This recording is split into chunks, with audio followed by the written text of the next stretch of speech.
62,000 መቀመጫ የሚኖሩት አዲስ አበባ ስቴዲየም የአዲስ አበባ ብሔራዊ ስቴዲየምን የሚተካውና በ500 ሚሊዮን ዶላር ወይም ደግሞ በ18.6 ቢሊዮን ብር ወጪ በአዲስ አበባ ቦሌ ክፍለ ከተማ ግንባታ ላይ ይገኛል ማለት ነው። ቻይኖች ናቸው እየሰሩት የሚገኙት። ይህን አዲሱ አዲስ አበባ ስቴዲየም ይባላል።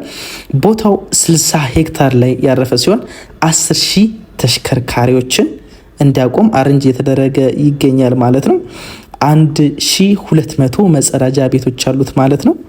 ይሄ ቦታ የእግር ኳስ ቦታ አለው፣ ራግቢ አለው፣ የአትሌቲክስ ፕሮግራሞችን ለማዘጋጀት የሚረዳ ሆኖ እየተገነባ እየተሰራ ይገኛል ማለት ነው። እንደ አውሮፓውያን አቆጣጠር በ2027 ሙሉ በሙሉ ተጠናቆ አገልግሎት ይሰጣል ተብሎ እየተገመተ እየተጠበቀ ይገኛል ማለት ነው። የአዲሱ ኢትዮጵያ ገጽታ ይቀይራል ተብሎ ይጠበቃል ማለት ነው። 62,000 መቀመጫ አለው። በ18.6 ሚሊዮን ቻይኖች ፊኒሽንጉን እየሰሩት ይገኛሉ ማለት ነው። ኢትዮጵያ እዚህ ላይ የአፍሪካ ዋንጫና የዓለም ዋንጫን አዘጋጅታ ብትበላ ደስ ይለናል ማለት ነው። እዚህ ተጠናቆ ለአገልግሎት እንዲሰጥ እንመኛለን ማለት ነው። ሳሪስ ቲቪን ሰብስክራይብ በማድረግ ቤተሰቡ ነው።